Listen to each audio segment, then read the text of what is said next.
এই সংসদে আমরা যারা দাঁড়িয়ে আছি, আমরা প্রত্যেকেই জুলাই শহীদদের কাছে ঋণী। তাদের আত্মদান, তাদের এই ত্যাগের কারণে আজকে আমরা আরেকবার পেরেছি দ্বিতীয় স্বাধীনতা, আমরা এখানে দাঁড়িয়ে আরেকবার গণতন্ত্র চর্চার সুযোগ পাচ্ছি।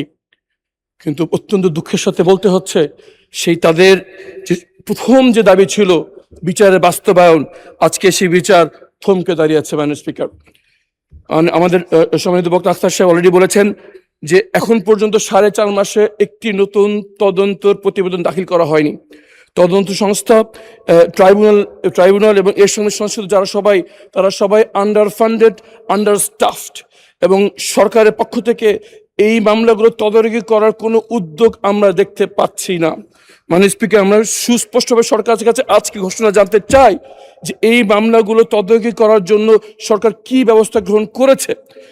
এই মামলার শত শত অভিযোগ ট্রাইব্যুনালে জমা হয়েছে, হাজার হাজার পৃষ্ঠার নথিপত্র আছে, শত শত ঘন্টা ভিডিও ফুটেজ, অডিও ফুটেজ রয়েছে। বর্তমানে যে জনবল রয়েছে, যে তহবিল রয়েছে, তার মাধ্যমে যদি এগুলো বিচার করতে হয় তাহলে 10 বছরের অধিক সময় লাগবে।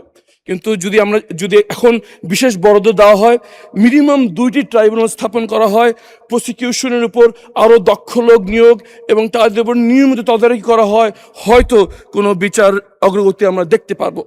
তার চেয়েও বড় ভয়ঙ্কর অবস্থা হচ্ছে বিচারের গতির ব্যাপারে।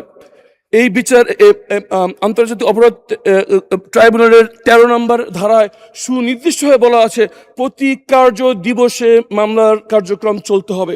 কিন্তু আমরা আশ্চর্য হয়ে লক্ষ্য করছি, এই জুলাই পরবর্তী সরকার যারা প্রতিজ্ঞাবদ্ধ বিচার করার জন্য 1-1.5 মাস পর মামলার ডেট পড়ছে।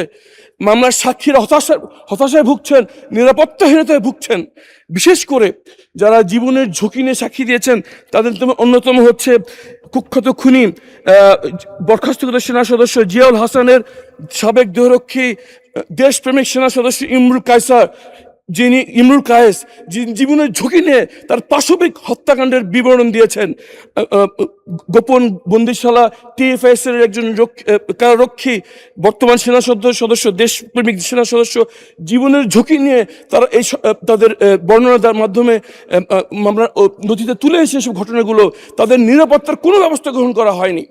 তাদেরকে আবার সেইখানে ফেরত পাঠানো হয়েছে যেখানে প্রায় 2/3 সেনা সদস্য এবং কর্মকর্তা পরবর্তী সরকারের সময় নিয়োগকৃত।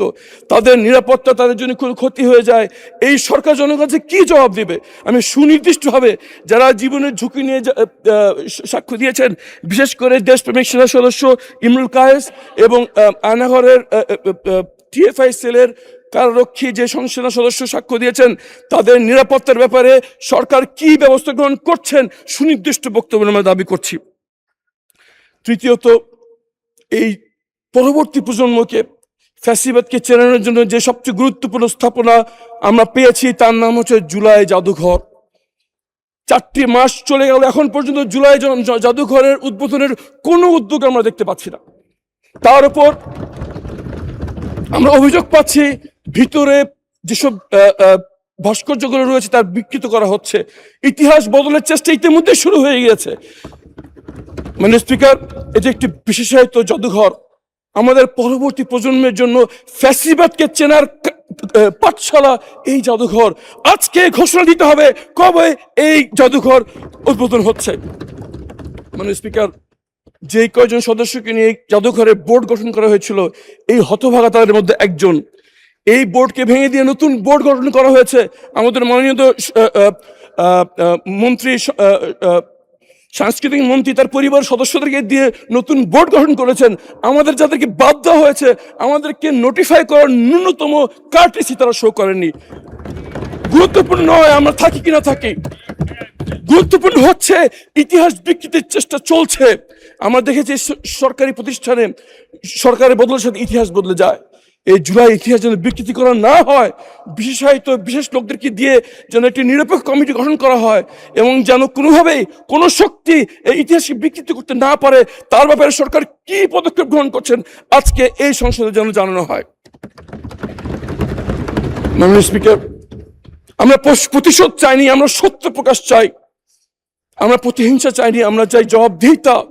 আমরা চাই এই সরকার, এই সংসদ ভবিষ্যতের সকল, এই সংসদ, এই সরকার এমনভাবে এই বিচারগুলো পরিচালনা করবে যাতে ভবিষ্যতের সকল সরকারের জন্য এই শিক্ষা না হবে যে গণহত্যা চালিয়ে, জনগণের উপর গুলি চালিয়ে, মানবতা বিরোধী অপরাধ করে কেউ কোনোদিন এই বাংলার মাটিতে আর পার পাবে না ইনশাআল্লাহ।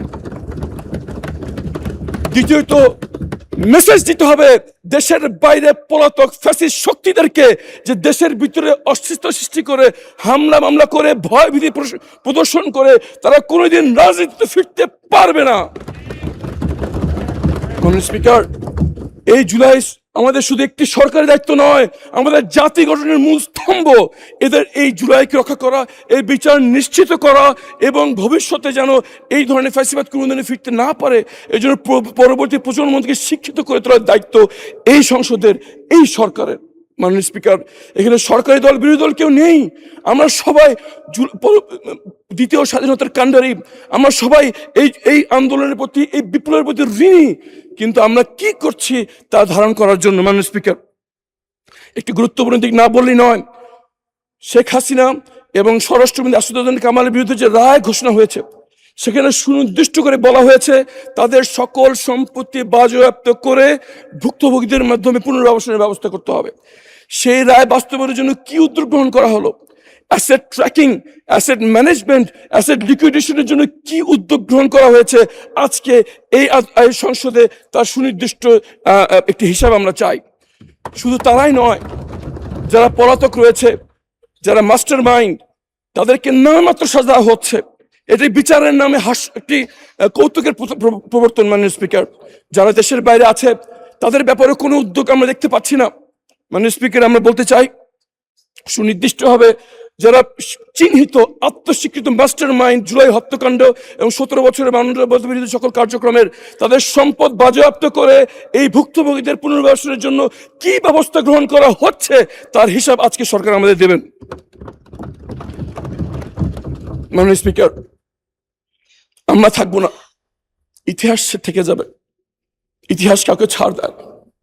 আমাদের পরবর্তী প্রজন্ম আমাদেরকে কাঠগড়ে দাঁড় করাবে, নাকি আমাদেরকে পরবর্তী প্রজন্ম মনে রাখবে যে জুলাই পরবর্তী বাংলাদেশে আমরা এমনভাবে দেশ পরিচালনা করেছি যাতে আর কোনোদিন এই বাংলার মাটিতে কাউকে আর তার অধিকার ছিনিয়ে না হয়।